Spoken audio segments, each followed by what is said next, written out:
पुण्यात भिंतीला हिरवा रंग देत फुलांची चादर चढवलेल्या जागी मेधा कुलकर्णींनी भगवा रंग दिला। भिंतीला हिरवा रंग देणारा मूळ जागेचा मालक असल्याची माहिती।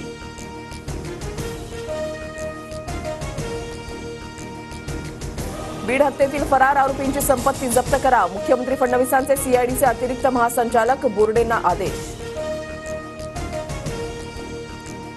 बंदूक सोबत ज्यांचे फोटो आहेत त्या सर्वांचे परवाने रद्द करा, मुख्यमंत्री फडणवीसांचे बीड पोलीस अधीक्षकांना आदेश।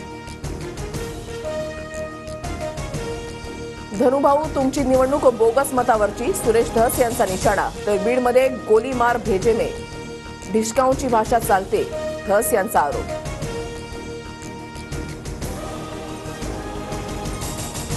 संतोष देशमुख प्रकरणाशी संबंध नसल्यानं धनंजय मुंडेंनी राजीनामा देण्याचा काही संबंध नाही, कायदा मोडेल त्याच्यावर कारवाई होणार, हसन मुश्रीफ यांची प्रतिक्रिया।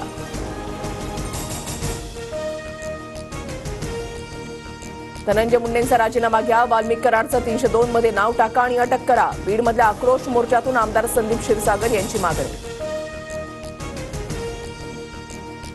धनंजय मुंडेंना पालकमंत्री केल्यास बीडचं पालकत्व मी घेणार, दहशत चालणार नाही, संभाजीराजे छत्रपतींचा राज्य सरकारला इशारा। 3 फरार आरोपींचा मर्डर होऊन बॉड्या सापडल्याचा दमानी यांना फोन, कर्नाटकच्या बॉर्डरवर मर्डर झाल्याचं फोनवरील व्यक्तीने सांगितल्याचा दमानी यांचा खळबळजनक दावा।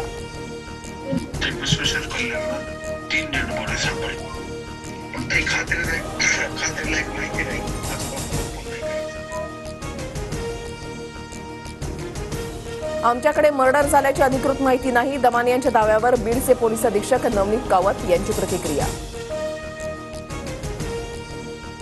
सुरेश धस यांचा निषेध, त्यांनी जाहीर माफी मागावी, मुख्यमंत्र्यांना निवेदन देणार, सुरेश धस यांच्यावर बोलताना प्राजक्ता माळी भाऊ।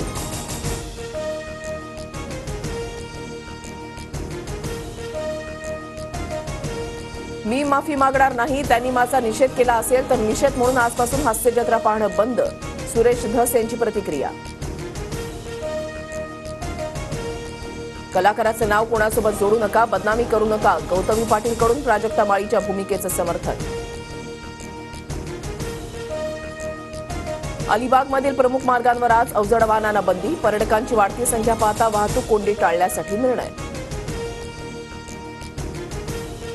काश्मीरमध्ये हिमवृष्टीनं जनजीवन विस्कळीत, विमान रेल्वे सेवा ठप्प, जम्मू श्रीनगर महामार्ग बंद, सोनमर्गमध्ये 8 इंच, जोझिलामध्ये 15 तर अनंतनागमधील मैदानी भागामध्ये 17 इंच हिमवृष्टी।